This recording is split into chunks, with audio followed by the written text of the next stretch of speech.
I am Ryan McKnight. I'm Cara Santamaria. I am Christopher Smith. Hi, I'm Andrew Torres. This is Naked Mormonism, the serial Mormon history podcast. It's June 9th, 1844. The Nauvoo Expositor had been published. The public was in an outrage about the salacious revelations contained therein. The Nauvoo leadership were in constant special meetings to determine how to handle the Nauvoo Expositor. The first edition was a massive threat, but the danger of what it might publish in subsequent editions loomed as the most dangerous threat to Joe and his clandestine church. The Expositor took aim not only at polygamy, but at the incredible amount of power held by Nauvoo elites. The editor, Sylvester Emmons, advocated openly for a blanket repeal of the Nauvoo Charter, which would completely upend the Mormon settlement and thereby moot all of the powers granted by the city government to the Mormon leadership. It was a tenuous theocratic empire, and Joe was the criminal kingpin atop this shaky lattice. Add into the confusion, most of Joe's closest and trusted allies were all across the nation to electioneer and to kind of help posture Joseph in a favorable position for the coming 1844 presidential election. The usual circle of elite bodyguards who had sworn oaths to protect the prophet at the cost of their own lives was running as a skeleton crew right now. The High Council couldn't form a quorum to meet. The Council of 50 had less than half of its members in the boundaries of the city. Joseph had never been so vulnerable. He attempted to handle the issue of the Nauvoo Expositor within the City Council.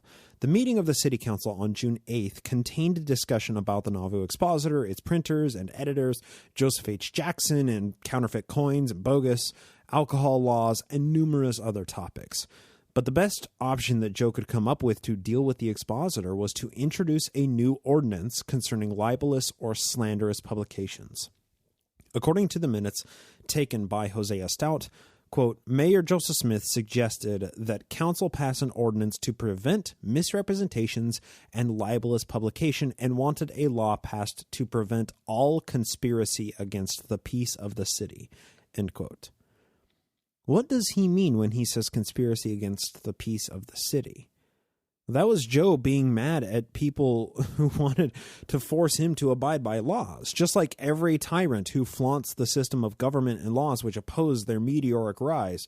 Joe's greatest fear was Governor Thomas Ford bringing the Illinois militia into Nauvoo and effecting an arrest.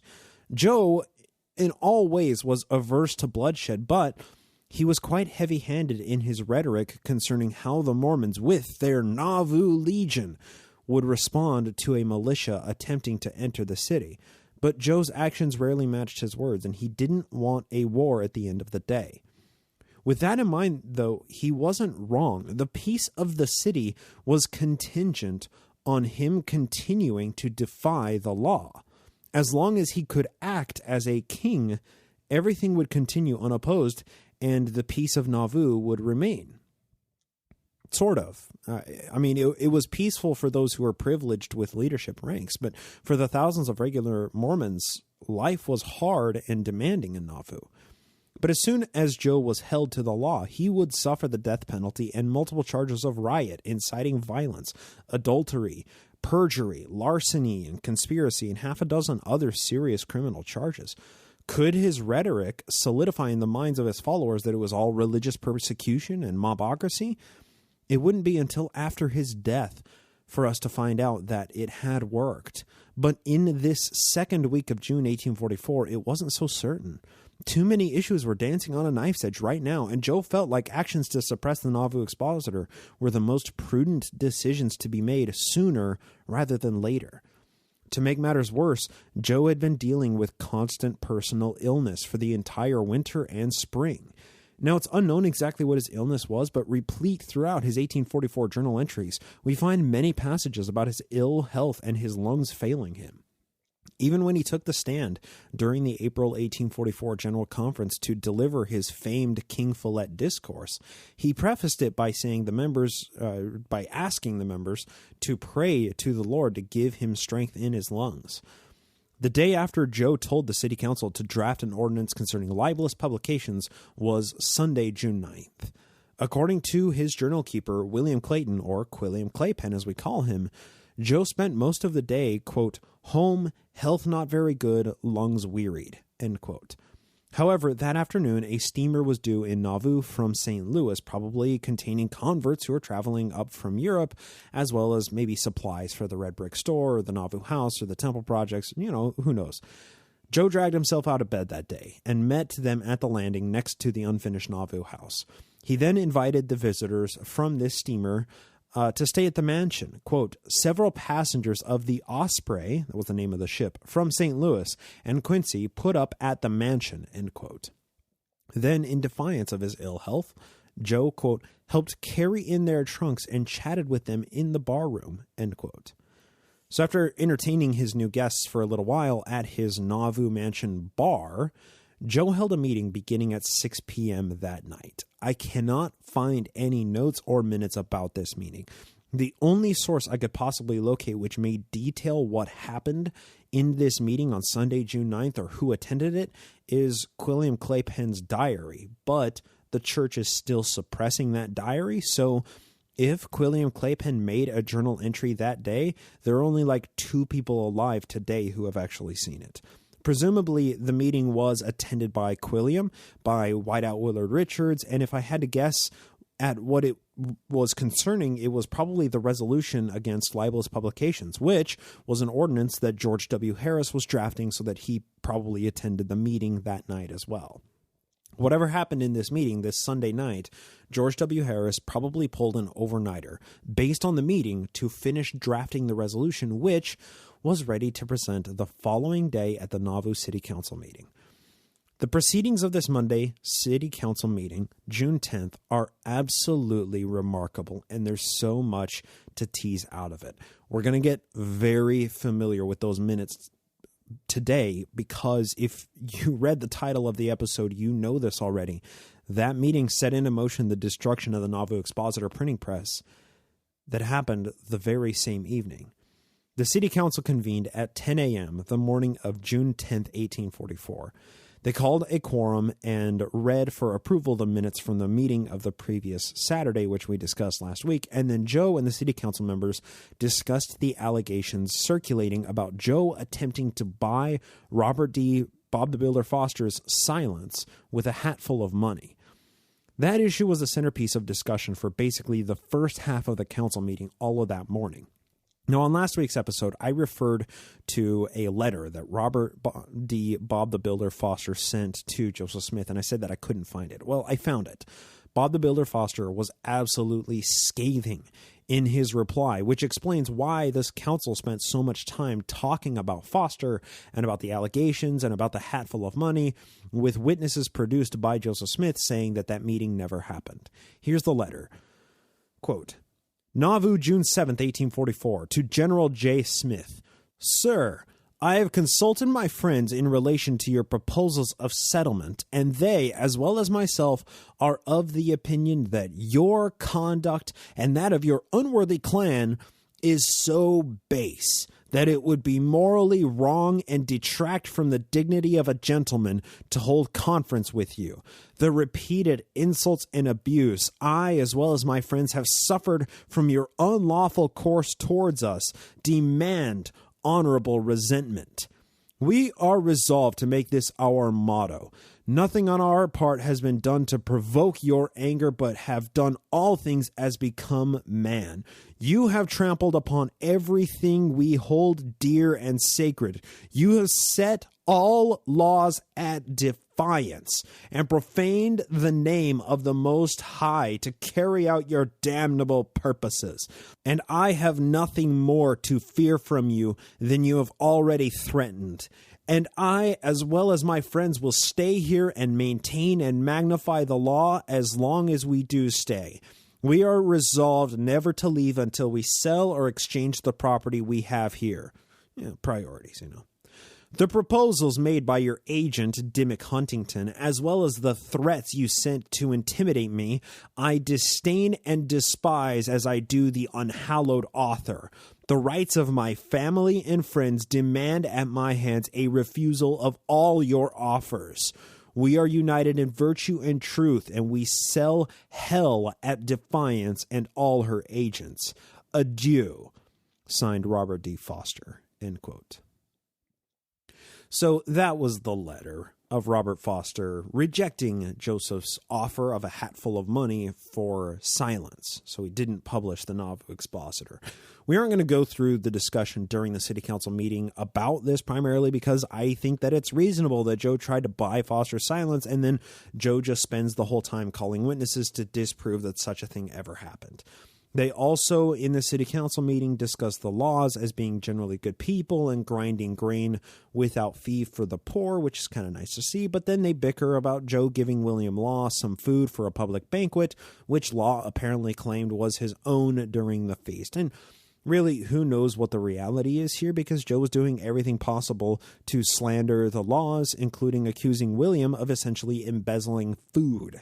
Finally, though, on page 23 of the council minute book, we get to the meat of the meeting. Quote, George P. Stiles referred to committee on claims. Special committee reported a bill on ordinance on libels and for other purposes with preamble. End quote. Now, whether this was George Harris or George Robinson or George Stiles, the ordinance on libelous publications proposed during the previous meeting on Saturday the 8th was now ready to be voted on. So let's read it. This ordinance was what they passed through the city council meeting this day, which resulted in the destruction of the Nauvoo Expositor. And I want to read the entire ordinance because I feel like it aptly captures the mentality with which it was written.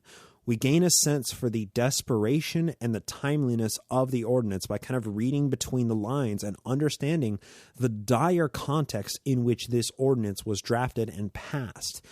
It begins with talking about how terribly persecuted the Mormons are, which seems to almost beg license to pass any oppressive ordinance if there's some kind of justification for it. It also vilifies anybody opposing the city council as blacklegs and highwaymen and murderers and all sorts of horrible terms. The Mormons, and by extension the leadership, are innocent, and these horrible people are trying to murder the saints by publishing scandalous lies and false statements. But the only reason they're publishing such things in the first place is because of revenge for disappointed lust and disappointed projects of speculation and fraud and sundry other unlawful designs. The only thing they want to do is apparently bring the mob upon the persecuted saints and exterminate them again. And it all goes back to that original villain, John C. Reckitt Bennett. So let's get into the ordinance that they deliberated over this entire council meeting and then ended up passing at the end of the day. Quote, ordinance concerning libels and for other purposes. Whereas the saints in all ages of the world have suffered persecution and death by wicked and corrupt men under the garb of a more holy appearance of religion. And whereas the Church of Jesus Christ of Latter-day Saints, from the moment that its first truth sprang forth out of the earth till now, has been persecuted with death, destruction, and extermination. And whereas men, to fulfill the scriptures, that a man's enemies are they of his own household, have turned traitors in the church, and combined and leagued with the most corrupt scoundrels and villains that disgrace the earth unhung, for the heaven-daring and damnable purpose of revenge on account of disappointed lust, disappointed projects of speculation, fraud, and unlawful designs to rob and plunder mankind with impunity. Really trotting out this persecution and the idea of like a Judas and a Brutus in the ranks. And the enemies are they of their own household, and the saints are the same as the saints who were persecuted in the Bible. Really, really trotting it out and vilifying these people. And whereas such wicked and corrupt men have greatly facilitated their unlawful designs, horrid intentions, and murderous plans by polluting, degrading, and converting the blessings and utility of the press to the sin-smoking and blood-stained ruin of innocent communities by publishing lies, false statements, coloring the truth, slandering men, women, children, societies, and countries, by polishing the characters of blacklegs, highwaymen, and murderers as virtuous. And whereas a horrid, bloody, secret plan, upheld, sanctioned, and largely patronized by men in Nauvoo and out of it, who boast that all they want for the word go to exterminate or ruin the Latter-day Saints is for them to do one unlawful act and the work shall be done, is now fostered, cherished, and maturing in Nauvoo. The one unlawful act that they're talking about, publishing a newspaper. It's the one unlawful act to bring the whole city to its knees.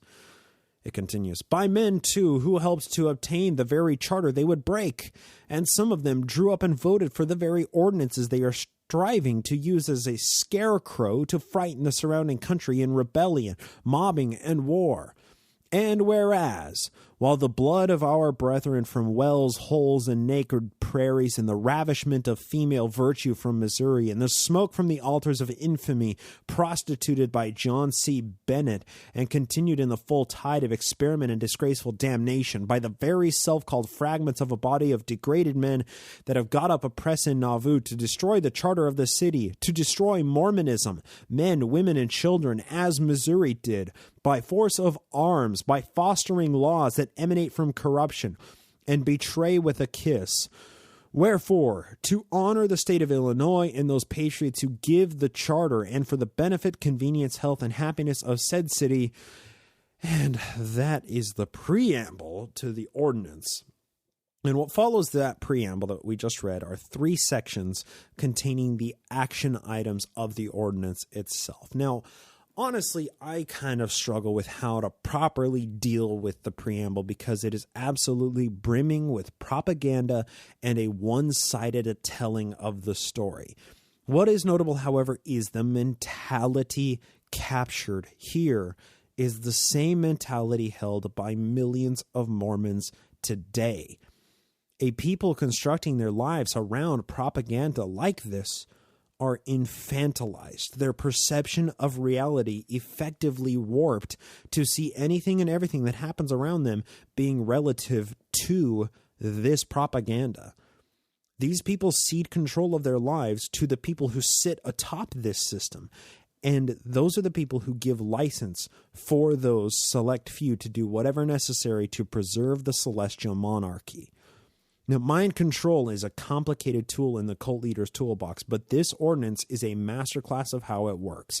It is because this propaganda is so effective and it resonates with members today that wrongdoing and immorality on the part of church leaders is justified. The act of open tyranny of burning down a hostile printing press is justified here because the people who publish it are anti-Mormons. And it was nothing more than a rag of lies, slander, and libel. To this day, a standing challenge by a friend of the show, Jonathan Streeter, has never been answered. Streeter offers a cash reward to anybody who can disprove a single claim in the Nauvoo Expositor, and not a single person has been paid. What that means is it wasn't this group of 7 publishers who were the enemy of Joseph Smith and his criminal empire. It was the truth that was the enemy. Any system of beliefs that requires their members to treat facts and truth as the enemy is not worth preservation. It only deserves derision, ridicule, and exposure. But I digress. Let's get into the actual ordinances after the preamble. Section 1. Be it ordained by the City Council of the City of Nauvoo that if any person or persons shall write or publish in said city any false statement or libel any of the citizens for the purpose of exciting the public mind against the charter, privileges, peace, and good order of said city, or shall slander any portion of the inhabitants of said city, or bribe any portion of the citizens of said city for malicious purposes, or in any manner or form excite the prejudice of the community against any portion of the citizens of said city for evil purposes, he, she, or they shall be deemed disturbers of the peace, and upon conviction before the mayor, Joseph Smith, or municipal court, shall be fined in any sum not exceeding $500 or imprisoned 6 months, or both at the discretion of said mayor or court, end quote.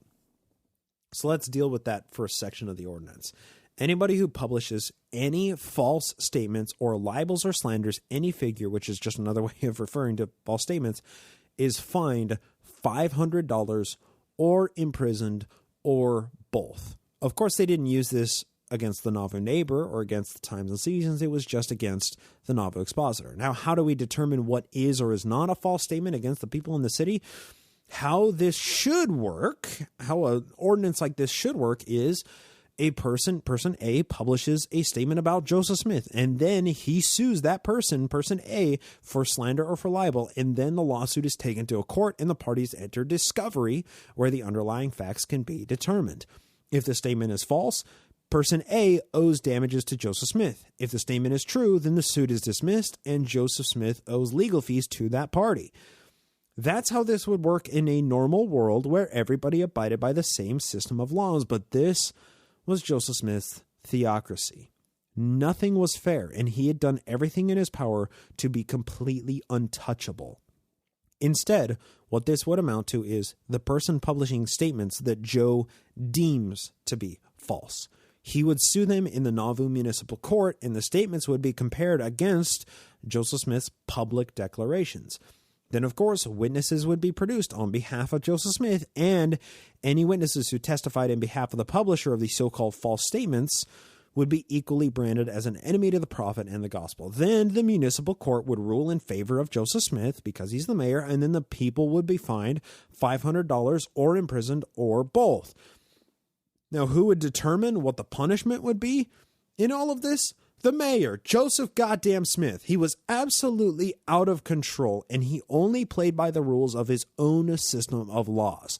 Plus, he had years of public statements by which to compare the allegations in the Nauvoo Expositor. He had stated so many times in public that spiritual wifery wasn't going on in Nauvoo, and even if it was only because that horrible guy, John C. Bennett, was doing it. He had lied so much as a prophet of God that it could reasonably be assumed that if he filed a lawsuit against the publishers of the Nauvoo Expositor, that he would win the case, at least in the Nauvoo Municipal Court, right? He constantly lied, but he was untouchable because Nauvoo was his criminal empire. This ordinance is, by absolute terms, completely fascist in nature. Now, I don't use that term lightly, listeners. In fact, I don't think I've ever actually used the term fascist on the show before now, but it's perfectly fitting. This is authoritarian and a nationalist when the nation is the Mormon nation of Zion. It's an exercise of dictatorial power. It is forcible suppression of any opposition. The Bill of Rights was crafted with multiple amendments to counter somebody like Joseph Smith rising to power out of pure populism and theocratic control. The First Amendment of free speech is directly violated with this provision. The execution of this ordinance could be construed as a violation of the Fourth Amendment, as it was unlawful entrance by a law enforcement official to seize the property of private citizens. The result of this ordinance completely did away with the concept of a right to a speedy or fair trial before a grand jury, because those concepts were impossible to attain in the Nauvoo Municipal Court, so the Fifth and Sixth Amendments were also violated. Imprisoning people or fining them $500 or both for publishing a document in opposition to a public figure is absolutely cruel and unusual punishment given the crime, so it clearly violates the Eighth Amendment as well. Every single direction you analyze this first provision in this ordinance passed through the Nauvoo City Council and the eventual execution of it, Joseph Smith violated at least half of the First Amendments written into the Bill of Rights. For all of Nauvoo history, Joseph Smith grew increasingly fascist, and this ordinance being passed was the culmination of his dictatorship reaching the pinnacle of its history. So let's read Section 2 of the ordinance. Quote, Section 2, be it further ordained that nothing in the foregoing section shall be so construed as to interfere with the right of any person to be tried by a jury of his vicinage, with the freedom of speech or the liberty of the press, according to the most liberal meaning of the Constitution, the dignity of free men, the voice of truth, and the rules of virtue. End quote. This second section is pure lip service to insulate the ordinance from being thrown out in total based on constitutional grounds, right? It states explicitly that it shouldn't be construed as violating freedom of speech. So if you interpret it that way, it's your fault and you're choosing to be offended by the ordinance. The third section just says that this ordinance goes into effect immediately upon passage, which was a direct violation of the Nauvoo Charter because the Nauvoo Charter required that ordinances be published in a public article in the Times of Seasons or the Nauvoo Neighbor before they went into effect. But the city council violating its own charter is almost funny at this point, isn't it? This is small potatoes compared to the power that was granted by this ordinance being passed. Now, I have a bit more to say about this ordinance and everything that kind of transpired from this, but we're going to save that for the end. But during the city council meeting when this was proposed, the council deliberated about it for hours. They passed it that evening after all of the deliberation, but there was another interlocking piece to this council meeting that was with regards to how to implement this new ordinance with respect to the Nauvoo Expositor. Much of the rest of the meeting is various aldermen and councilors and Joe bickering about whether or not the Nauvoo Expositor could be classified as a public nuisance according to the Nauvoo Charter, now that it had been deemed a libelous publication by this ordinance. So let's get into the meeting minutes of that day. Quote, Mayor Joseph Smith said, if he had a city council who felt as he did, the establishment, referring to the Nauvoo Expositor, would be a nuisance before night, and read an editorial from the second number of the Nauvoo Expositor. Whoever said a word versus Judge Emmons until he has attacked this council, or against Joseph H. Jackson or the laws until they have come out against the city. End quote. So now Joe had the ordinance in his hand, and he needed to get the council to agree that the Expositor was a public nuisance before nightfall. Notably, and this has escaped every history that I've ever read about this meeting, Joe read an editorial from the second number of the Expositor according to the council minutes, which leads me to believe that the second printing was ready to be published when the Expositor printing press was destroyed. That placed a greater sense of urgency on the meeting because it was supposed to be a weekly issue and time was ticking before the next issue was released. The fact that Joe had this next issue in his hand, according to the council minutes, means that he knew what they were going to publish next.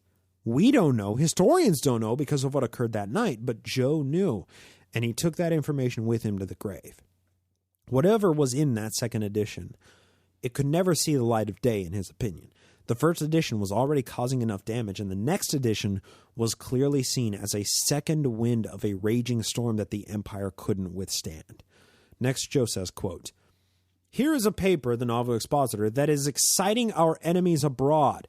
Joseph H. Jackson has been proved a murderer before this council and declared the paper a nuisance, a greater nuisance than a dead carcass. They make a criminality for a man to have a wife on the earth while he has one in heaven, according to the keys of the holy priesthood. End quote. Okay, so first off, Joseph H. Jackson is super tough to deal with. And you know what? I'll tell you what, let's get into Joseph Jackson next week to kind of contextualize a bit of his name making so many appearances in these city council meetings. But for now, according to Joseph Smith, even Jackson agreed with Joe that the paper was a public nuisance, and he was a murderer, so we can trust his judgment, right? The next point, however, is such a massive bastardization of the polygamy revelation that I am legitimately stunned by it. They, meaning the publishers of the Expositor, make a criminality for a man to have a wife on earth while he has one in heaven? That is so brazenly and bold-faced lying by Joseph Smith and so clearly not the issue. There's absolutely nothing in the Nauvoo Expositor about serial monogamy or people marrying again after divorce or widowing. That is so clearly not the problem. It was raising with polygamy. And Joseph Smith is absolutely egregiously lying when he brings up this point. And the thing is, Joseph knows how wrong that assertion is. And what's worse is he's completely shameless about lying this openly and obscuring the truth. I mean, what a pathetic display of human character this is. Joseph Smith was a small and weak man who thrived off deception and predation. And when people got mad at him for being a predator and raping people in every sense of the word, his true colors shine through the historical record. And he continues to gaslight the entire proceeding with what he states next. Quote, read statements from Austin Cowles and said he had never had any private conversation with Austin Cowles on these subjects, on polygamy, that he preached on the stand from the Bible, showing the order in ancient days having nothing to do with the present time, end quote. This was the point that Joe made in the city council meeting 2 days ago, and the argument is that the revelation referred to in the Nauvoo Expositor was just given to explain how God allowed the prophets of old to have multiple wives, but that the revelation was merely clarifying why that wasn't a sin back then. Once again, this is so blatantly dishonest by the prophet that it boggles the mind. The revelation, which, listeners, you can read by opening up any modern-day Doctrine and Covenants to section 132, uses biblical prophets as a justification for the quote-unquote new and everlasting covenant unto my people. It doesn't clarify that the biblical prophets weren't sinning in God's eyes just out of mere curiosity. It does so to justify practicing polygamy in Nauvoo. Joe had painted himself so deep into this corner, and he resulted to his oldest habit of constant and brazen lying to try and extricate himself from this hardship. But that doesn't fly. He was lying. He knew he was lying. The majority of the people sitting in the council that day knew he was lying. Anybody who knows Nauvoo history and reads this city council minute book knows he was lying. He was lying to cover his own back because he thought he was going to make it through this storm just like he had every other storm to this point. He continues his lying screed by vilifying the publishers, by calling them the opposition party and making assumptions about their motives. Of course, none of these people were called into the meeting to tell their side of the story. It was just Joseph Smith telling their side of the story for them. Quote, what the opposition party wanted was to raise a mob on us and take the spoil of us as they did in Missouri, end quote. Fear-mongering, that's what this is, connecting Missouri mobocrats to anybody who opposes the Nauvoo Empire. There are so many ways to look at this, and I'm just going to plant my flag here.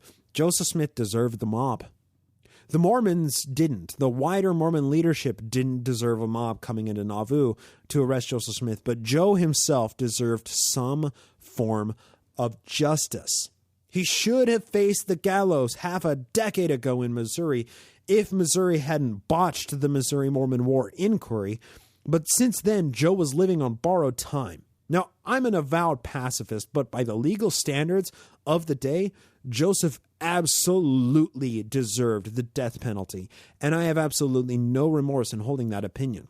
He'd built his life on lies and the bodies of his legion of sycophants. He raped women and girls through deliberate and years-long grooming processes. He abused his power, and he was a corrupt monster. Any punishment a vigilante mob could dish out to him wouldn't be enough to pay for how disgraceful and evil Joseph Smith was. The next passage is cryptic, and it requires a bit of background.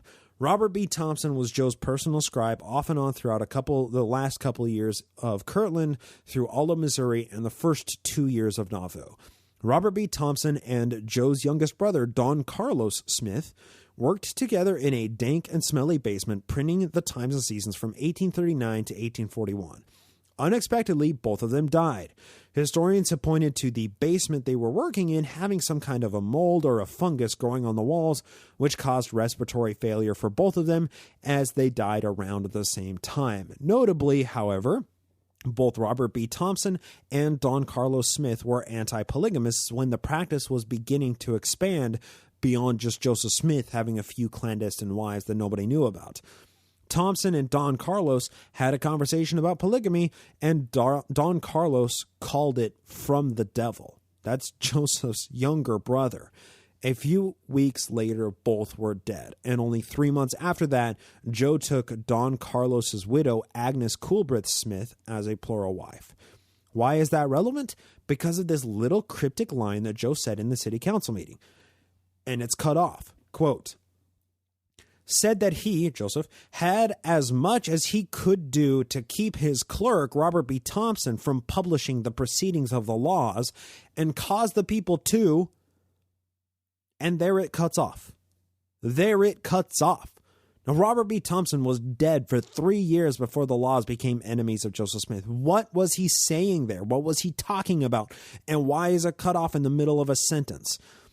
The Nauvoo Expositor was publishing proceedings of polygamy in Nauvoo. Was Robert B. Thompson contemplating doing the same thing before his abrupt illness ended his life in 1841? I don't know what to make of this, but what Joe said after it was picked up by the clerk is quite interesting. Quote, said he, Joseph, would rather die tomorrow and have the thing, the Expositor printing press, smashed than live and have it go on, end quote. Now, I've never seen a prophecy from Joseph Smith come true so spectacularly and accurately as this one. But the meeting after this kind of scatters around from denying the revelation as being current to slandering the laws to a bunch more outright lies by both Joe and Hiram, sidekick of Biff Smith, his older brother. Then a guy named Peter Hawes was sworn in to testify about Wilson Law, and we've only ever referred to Hawes before, and it's always in connection with the Nauvoo House Project. Peter Hawes was just a run-of-the-mill Joseph Smith sycophant, and he took the stand to provide his testimony about some very disturbing conduct by Wilson Law.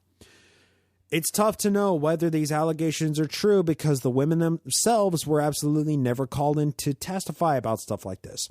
What's more troubling about this is the things that Hawes claims that Wilson Law did are exactly what Joe had done to victimize women and girls many times. Here we go. Quote, Peter Hawes referred to a Mr. Smith who came from England and was taken sick and died. The children had no one to protect them. There was one girl, 16 or 17 years old, and a younger sister. Witness took in these girls out of pity. Wilson Law was familiar with the oldest daughter. Witness cautioned the girl. Wilson was soon there again and out in the evening.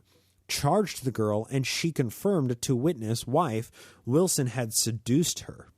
When it's saying seduced, that's just a kind word for rape, right? Witness told her he could not get her. Girls wept and made much ado, made many promises. Witness told her if she would do right, she might stay, but she did not keep. Wilson came and she went again. Now Mayer chimes in. Mayer said certain women came to complain to his wife, Emma, that they had caught Wilson Law with the girl on the floor at Mr. Hawes in the night, end quote. It's super hard to know what is real here because these witnesses were called to vindicate Joe and vilify the laws. But maybe Wilson Law was also a sexual predator, making prey off of orphan girls like Joseph Smith did. But the thing is we saw the character assassination campaign very successfully executed against Charles A. Foster on the episode about the Fosters, just a few episodes back, and witnesses were produced to turn Charles Foster into a complete monster who sexually assaulted 3 different women. And whether Charles Foster did it or not is a tough question, just like with Wilson Law here. We don't know if it was happening, but what we do know is that if these men were raping women and girls, they were doing so using the same exact justifications that Joseph Smith was using to justify his rape. That it was right in biblical times, and that it's a new and everlasting covenant. That where there was no witness, there was no crime, and there was no sin in it if she kept the secret to herself. It would have sucked to be a woman living in Nauvoo at this time. I mean, it would have sucked for anybody, but being the constant prey of this rape cabal is... It's more than I can even begin to wrap my mind around. Let's move on. Next, Hiram Smith takes seriously his duty as sidekick of Biff by taking the stand. Quote, Counselor Hiram Smith spoke to show the falsehoods of Austin Cowles in relation to the revelation referred to, that's Doctrine and Covenants 132, that it referred to former days, not the present time as stated by Cowles. It's a lie. It's just a lie. Mayer said he had never preached the revelation in private as he had in public, had not taught it to the anointed in the church in private, which many confirmed, end quote. You see, it wasn't just Hiram who was lying to protect Joseph in the city council meeting. It was the entire government of the Nauvoo City Council. Every single one of them stood up there and lied, and those who weren't insiders either chose to believe the lies or just live with the cognitive dissonance. Then Joe continued to talk on the stand about eternal marriage and how in the resurrection people aren't married, so anybody who isn't married on earth with eternal sealing powers must remain as angels in heaven. However, he wraps the lying screed with an actionable item which became the focus of the meeting from that time forward. Quote, "In explanation of the principles, was willing for one to subscribe his name to declare that paper and the whole establishment a nuisance." End quote. After Joe said that he needs somebody to declare with him that the Nauvoo Expositor is a public nuisance, they adjourned for lunch, and they reconvened 41 minutes later and read the ordinance that we opened the show with again, and then Joe amended the language a little bit. After these additions to the ordinance concerning libel and other purposes, if the implications of the meeting weren't clear enough, Joe made a stand and he drew a line. Quote, "Mayor said no man would join the illegible word who votes not guilty." End quote. No man would join there's a word there, if they vote not guilty. What is that illegible word? I want to know what it is, because this is a barrier of entry. This is Joe's line in the sand. You vote with me, or if you vote not guilty, you are not able to join the blank. What is that illegible word? Annie and I both spent way too much time on this one word, and there's only one thing that we can make of it, which was clade, C-L-A-Y-E-D, which was a common poetic term for the body separate from the spirit. At least that's the only word that sort of fits within the context, and the written word looks like it spells clade. But the point remains, if a person votes not guilty on the Nauvoo Expositor being a public nuisance, they are not of the body of the leadership. Therefore, the person has now become an enemy in league with the Nauvoo Expositor publishers. And we see this happen very soon in the meeting minutes. Let's continue. The actionable item came up for a vote, and the vote was proposed by Mayor King Joe. Quote, "Motioned by Mayor, seconded by Councilor Hiram Smith, that the bill pass and carried unanimously, satisfied with title, an ordinance concerning libels and for other purposes," which we read at the beginning of the show. Mayor said the Constitution did not authorize the press to publish libels and proposed the council make some provision for putting down the Nauvoo Expositors. End quote. Now, the ordinance that we read through earlier was voted on, and it was accepted unanimously as a new ordinance governing the city of Nauvoo. As the astute legal scholar that he was, Joe determined that the Nauvoo Expositor was an unacceptable form of free speech. Unfortunately, the Constitution doesn't address libel or slander directly. It merely creates a provision for freedom of speech. State constitutions and laws and city constitutions and charters govern how slander and libel cases are handled, but the federal Constitution does nothing of the sort, so he's either lying or ignorant or a dangerous combination of both. He did have a point, though. Just passing the ordinance didn't deal with the problem at hand with any sense of immediacy, because he needed to sue the publishers of the Expositor and take them through the courts to get an injunction against them to continuing their print. Because the circuit court was out of session in June until October, that lawsuit would take months before going into effect, and who knows what they would print in the intervening period. Time was of the essence, and if he could get the city council to agree that the Expositor was a public nuisance, then they would have some semblance of a pseudo-legal justification for immediately halting its print. So the council sent Marshal John P. Greene to acquire a copy of the Expositor and its prospectus from May 10th, after which Joe reads some portions of it to the council where it just says, "spoke at great length," without any further detail. He just spoke at great length.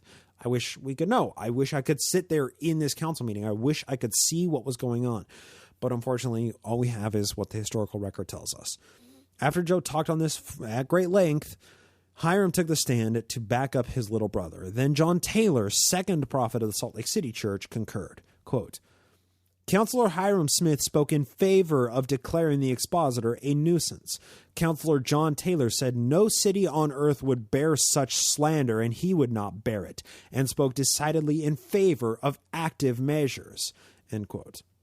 Now, they went back and forth on this for a while, even calling on the names of William and Wilson Law, as well as the editor of the expositor, Sylvester Simmons. Quote, Councillor John Taylor continued, Wilson Law was president of this council. William Law and Sylvester Emmons were members, and Emmons has never objected to any ordinance, has been more like a cipher, and read from the Constitution of the United States on freedom of press. We are willing they should publish the truth, but the paper is a nuisance and stinks in the nose of every honest man. End quote. So, after John Taylor spoke about the freedom of speech not covering the Nauvoo Expositor because the city government doesn't agree with it, the council heard, quote, resolution on nuisances read, end quote. We'll get to that resolution really soon here, but the deliberations which follow it provide a window into what the council was discussing. Quote, Councillor George P. Stiles spoke, nuisance is anything disturbs the peace of community, and read Chitty's Blackston, page 4, Priest Wrongs, volume 2, and said the whole community have to rest under the stigma of these falsehoods. If we can prevent the issuing of any more slanderous communications, he would go in for it. It is right for this community to show a proper resentment. I would go in for suppressing all further publications of the kind. End quote. Now, a public nuisance is something which had been leveraged in Nauvoo before, like in the case of John C. Reckitt Bennett's brothel, when the city declared it a public nuisance and decided to dump the whole building in a ditch. But the way that they're currently utilizing public nuisance was exactly unconstitutional, and absolutely no reading of any ordinance concerning public nuisances would allow government officials to burn down a printing press. Imagine if my neighbor's car alarm was going off 6 times a day in a span of 1 hour was something that I declared as a public nuisance. That doesn't give me license to go set their car on fire, right? I want to read out of the same book that these guys read, Blackstone's 1840 Commentary on the Law. It summarizes this council meeting incredibly well, and it's just, I'm reading from page 5, just one page after they read, to justify that a publication like the Nauvoo Expositor was a public nuisance. Quote, the mischiefs that have arisen to the public from inconsiderate alterations in our laws are too obvious to be called into question, and how far they have been owing to the defective education of our senators is a point well worthy of the public attention. The common law of England has fared like other venerable edifices of antiquity, which rash and unexperienced workmen have ventured to new dress and refine, with all the rage of modern improvement. Hence, frequently, its symmetry has been destroyed, its proportions distorted, and its majestic simplicity exchanged for specious embellishments and fantastic novelties, like the Nauvoo Charter, like this ordinance that they're passing. For, to say the truth, almost all the perplexed questions, almost all the niceties, intricacies, and delays owe their original not to the common law itself, but to innovations that have been made in it by acts of Parliament overladen with provisions and additions, and many times on a sudden penned or corrected by men of none or very little judgment in law. End quote. Yeah, the guys in this city council were doing just that, and they fit the bill perfectly of having very little judgment of law. They were fundamentally altering laws and passing ordinances to deal with very specific scenarios, or altering and creating them just to serve their own spurious ends. Now, that's great for the moment that it passes, at least for them anyway, but the same provisions could be weaponized by an opposition party. Look, alternate history of Nauvoo could see the Mormon power waning in city government and being held by a majority of non-Mormons, declaring the times and seasons to be a public nuisance. And suddenly the right of the Mormons to free speech is quashed the same way that the city council here is quashing that of the expositors publishers in this very council meeting. Laws are made to protect people, not elevate only some people. At least that's how it should be, right? People should not fear their governments. Governments should fear their people. The meeting continues, and everybody jumped on board for the most part. Quote, Councilor Hiram Smith believed the best way to smash the press all to pieces and pie the type. Councilor Aaron Johnson concurred with what other councilors had said.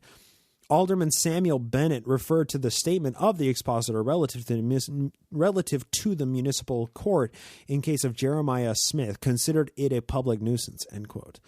But the excitement of the meeting and everybody jumping on board calling the expositor a public nuisance was briefly tempered.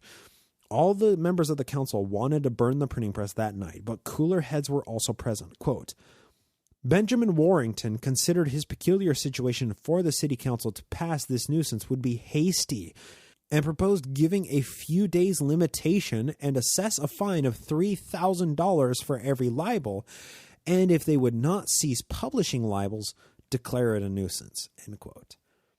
Now, this is a super interesting solution. Simply fine the publishers $3,000 for every allegation made, which was libelous, and if they didn't stop publishing, then declare it a nuisance and take action. He simply didn't want the council to be too hasty in passing this nuisance declaration because he knew things were spiraling out of control. But the battle lines had been drawn by the mayor, and Joe's response is very telling. Quote, Mayor was sorry to have one dissenting voice, end quote. Anybody dissenting during this meeting was immediately on the outs, and Benjamin Warrington immediately realized his mistake. Quote, Councilor Warrington did not mean to be understood to go verses, but not be in haste, end quote. He was simply trying to be reasonable, but Joseph Smith was not a reasonable man, especially during this time. The council then features Hiram Smith talking about the property holdings of the publishers, likely within the context of discussing how that property could be leveraged by fining the publishers until the expositor could be called a public nuisance like Warrington had suggested here. If the city council could just fine these guys every single day, eventually they could take control of all of their property. Really good guys here. You know, you just fine the publishers of a dissenting press until their property is deeded to the council because of the debt incurred by those fines. But in answer to Hiram making this point, Alderman Elias Smith spoke, quote, Consider there is but one course to pursue. They were out of the reach of the law. One course to put an end to the thing at once. Believed if the city did not do it, others would, by what he had heard, end quote. So if the council doesn't decide to burn down the expositor printing press, the people would. So we better do it officially instead of leaving it in the hands of a vigilante Mormon mob in Nauvoo. Then Orson Spencer took the floor to deliberate. Worth noting here, this is the Alderman Spencer, who had a fight with his brother Augustine, which spiraled out of control when Marshal John P. Greene, we're going to talk about him a bit near the end here, John P. Greene tried to arrest Augustine Spencer, and he tried to deputize William Law and the Fosters. In response, Charles Foster pointed a double-barrel pistol at Joseph Smith and nearly shot him on the spot if he hadn't been disarmed. So this is what Orson Spencer says, quote, Spencer accorded with the views expressed that this paper is a nuisance, did not consider it wise to give them time to trumpet 1,000 lies this property could not pay for. If we pass only a fine or imprisonment, have we any confidence that they will desist? None at all. Found these men covenant breakers with God, with their wives, etc. Have we any hope of their doing better? Their characters have gone before them. Shall they be suffered to go on? No. I had rather my blood would be spilled and would like to have the press removed as soon as the ordinance will allow. Wish the matter to be put in the hands of the mayor and everybody stand by him in the execution of his duties and hush every murmur, end quote. So even if they fine the publishers into complete debt, even if they imprison them, do they have any confidence that they will desist or that they will just assess so many fines against their property that they don't have enough property to pay for all of the fines? Then what do you do? Seems like a reasonable question, but these are unreasonable times. Then Councilor Levi Richards took the floor to concur in what was passing, and the reasonable voices like that of Benjamin Warrington were simply not welcome in this meeting. Quote, Richards said he had felt deeply on this subject and concurred fully in General Smith's views as expressed this day, considered private interest as nothing in comparison with the public good. Every time a line was formed in far west, he was thence for what to defend themselves against such scoundrels as are now fighting against us. Drawing the line between the Missouri persecution and the Nauvoo persecution that's happening, even though those are separate, distinct events. Consider the doings of the council this day of imminent moment. Not to this city alone, but to the whole world, would go in to put a stop to this thing at once. Let the thing be thrown out of this city and have the responsibility off his shoulder and let it fall on the state of Illinois government. End quote. So he's really solidifying the connection between the so-called persecution in Missouri and the so-called persecution of the Nauvoo Expositor. After that, Council Phineas Richards took the floor with a very personal touch. Quote, Councilor Phineas Richards referred to the scurry at Haun's Mill and the death of his son at that place. I said he could not sit still when he saw the same spirit arising in this place. Hey, you get persecuted everywhere? Maybe it's not everybody else. Maybe it's you, right? But he lost his son in Haun's Mill Massacre, so he's really bringing in the heart cell for this. And he considered the publishers of the Nauvoo Expositor as much murderers at heart as David was before the death of Uriah, was for making a short work of it, was prepared to take his stand by the mayor, and whatever he proposed would stand by him to the last. The quicker it is stopped, the better. End quote. So now they agreed they needed to declare the Nauvoo Expositor a public nuisance. So now they needed an astute legal mind to give them license to carry this out with some form of quasi-legal justification. So William Wines, Double-Dub Phelps, one of the smartest men in the Mormon movement at the time, took the floor to provide the assurance that the council sought. Quote, Councilor Phelps had investigated the Constitution, Charter, and laws. The power to declare that office a nuisance is granted to us in the Springfield Charter, and a resolution declaring it a nuisance is all that is required. End quote. So after Phelps told everybody they could burn down the Expositor printing press, a cooler head once again spoke up. Now, this meeting was obviously trending toward burning this press to the ground before nightfall, and Stephen Markham decided it was time to consider the consequences once the public nuisance order was carried into effect. Quote, Stephen Markham sworn, Francis M. Higbee said the inhabitants of this city is done the minute a hand is laid on the press. End quote. This was a legitimate fear. Markham was a cool-headed and a calculating guy. He was trusted enough by Joseph Smith to handle church finances back in 1839. That's when we introduced him over 100 episodes ago. I gave him the nickname of Piggy Bank Steve. Stephen Markham knew that destroying the Expositor would bring out the city in riots, and the outside forces opposed to Mormon tyranny would become increasingly excited at this overt act of fascism. However, Markham's collected and intelligent counsel was not heeded. Quote, Alderman Harris spoke from the chair, expressed his feelings that the press ought to be demolished. Resolution on the printing press read and passed. End quote. And here is the text of that resolution from page 535 of volume 6 of the Vogel History of the Church. Quote, Resolved by the City Council of the City of Nauvoo, that the printing office from whence issues the Nauvoo Expositor is a public nuisance, and also all of said Nauvoo Expositors which may be or exist in said establishment, and the mayor is instructed to cause said printing establishment and papers to be removed without delay, in such manner as he shall direct. Passed June 10th, 1844.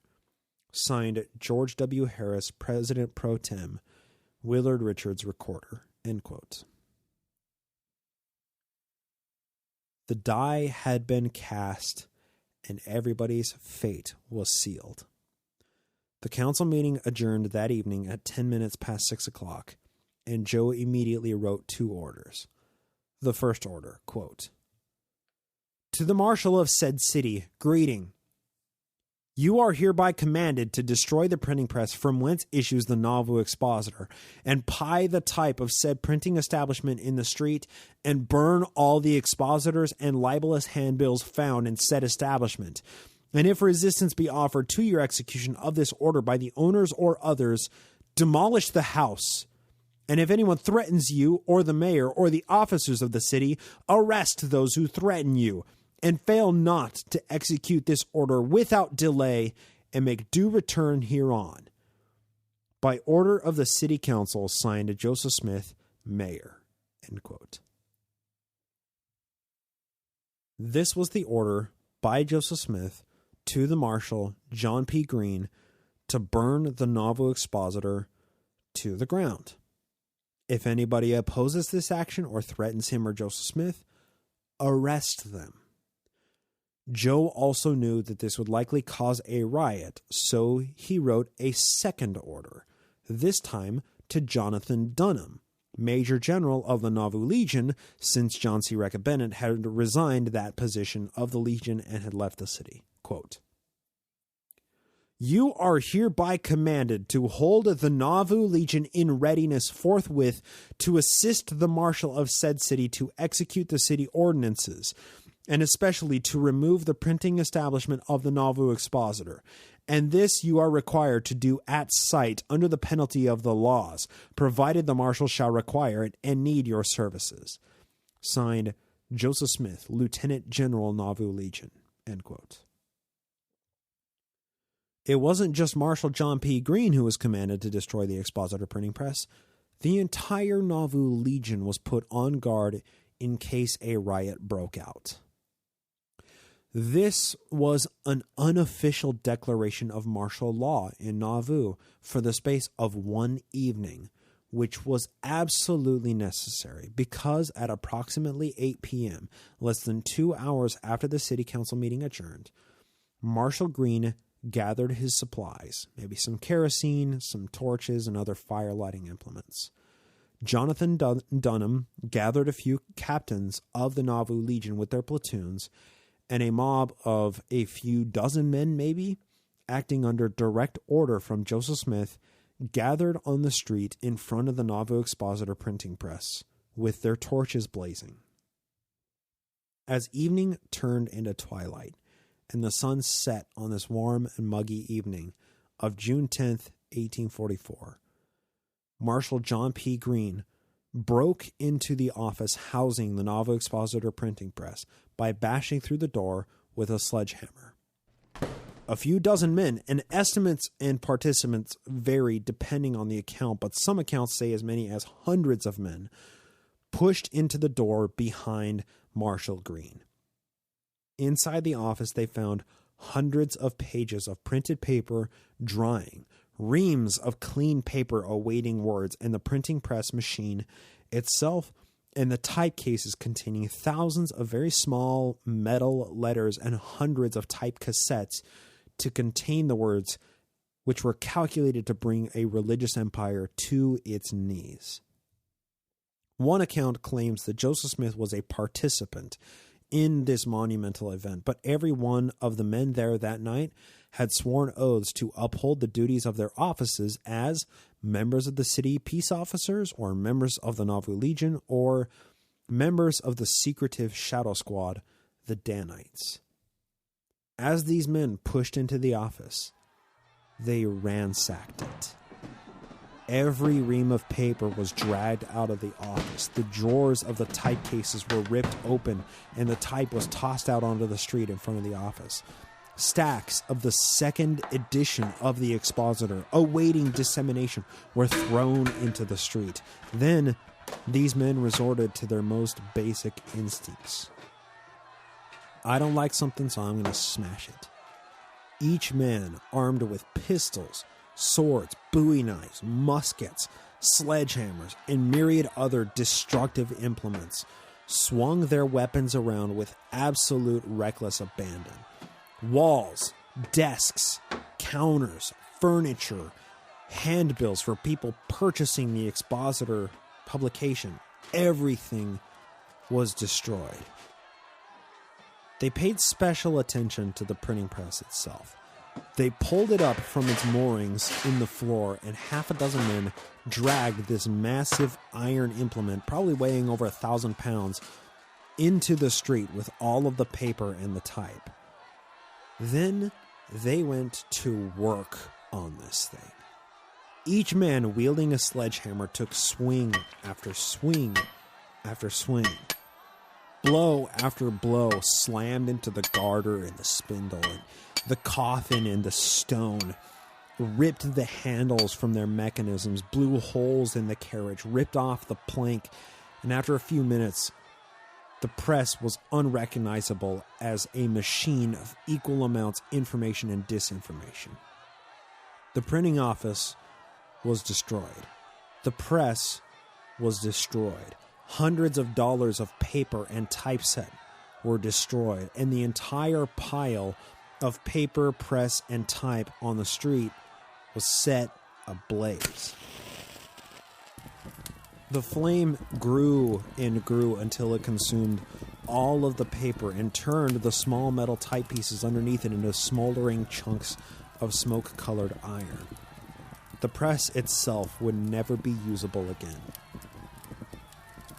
A fire brings out the neighborhood nowadays, but in the 1840s, with no fire department, fire engines being extremely rare and only bucket brigades to answer the call, the townsfolk of Nauvoo gathered to witness what was going on. Upon arriving to the blaze, from wherever they came, from their homes, it was, pretty late evening. Citizens saw the marshal, possibly hundreds of Nauvoo Legionnaires, and a pile of paper and twisted metal burning dozens of feet high in the middle of the street.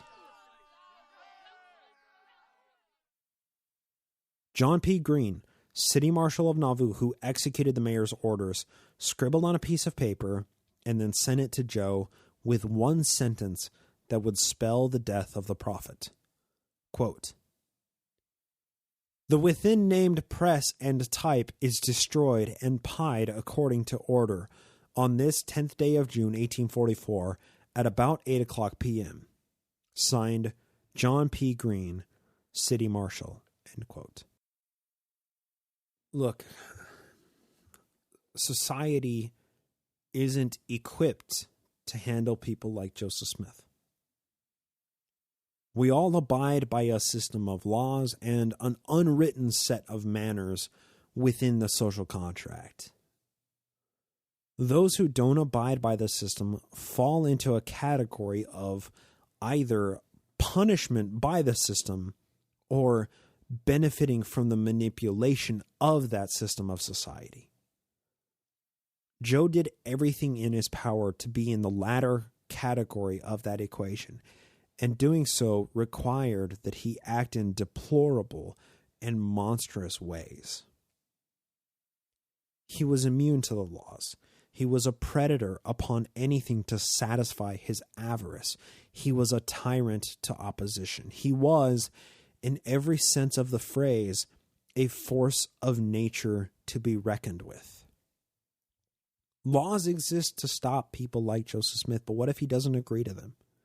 Hey, you can't do that. Yeah, well, what if I do? Well, you can't do that.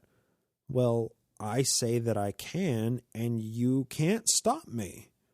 Well, we're going to throw you in jail if you do that. And Joe's only retort, I'd like to see you try. Living this life must have been exciting and dangerous, but it wasn't sustainable. He'd rolled a sevens so many times, and his luck was bound to run out. A person can only piss off so many people before those people become mad as hell and stand up in defiance and say, I'm not going to take it anymore. The Expositor publishers did just that. Joe took the blow from the Nauvoo Expositor, and he fired one back, but like a warrior with a pin-sized wound, unaware of a punctured vital organ, that first shot would prove enough. But a wounded animal is always the most dangerous.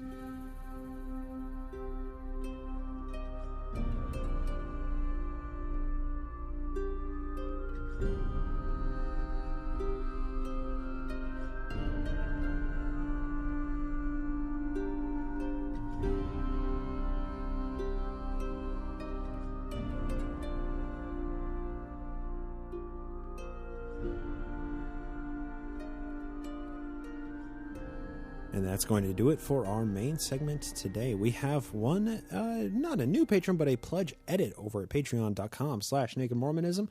This is a pledge edit by Laurel. So thank you so much to Laurel for upping your pledge to support the show at patreon.com/nakedmormonism. And of course, thank you to all of our fantastic patrons who support this research and development endeavor into making communicable, accessible, serialized Mormon history.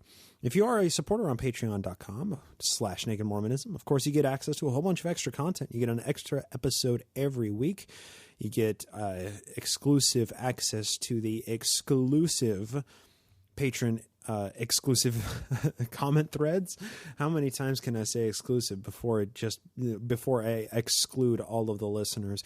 You also get extended editions of every new episode, kind of the variety show. I slip back into my not safe for work leanings from the early days of the show. So if that interests you, come on and support the show. Throw us a buck an episode. Of course, I understand that right now times are at best uncertain, at worst very trying. So I understand that's totally understandable, and we probably will not be seeing an increase in pledges for the foreseeable future. But hey, that's not the only thing you can do to help out the show. You can always share the show. If you share the show, or you specifically share episode 200 of the show, then that gets us closer to booting up Zion, our Mormon history themed D&D campaign with my friends Marie and Tanner. So if that's something that interests you, let me know if you share the show or tag us in social media, and we'll get you added to our super special exclusive list of folks that are going to get access to that for spreading the show, for spreading the good word, even if those people are unable to support the show financially. So why don't we go ahead and shut it down for the evening. Thank you all so much for lending me your ear. We got an action-packed episode next week, and I'm excited for it. I hope to talk to you next time here on the Naked Mormonism Podcast.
This podcast is produced with the help of Julie Briscoe as social media manager and Brian Ziegenhagen as audio engineer.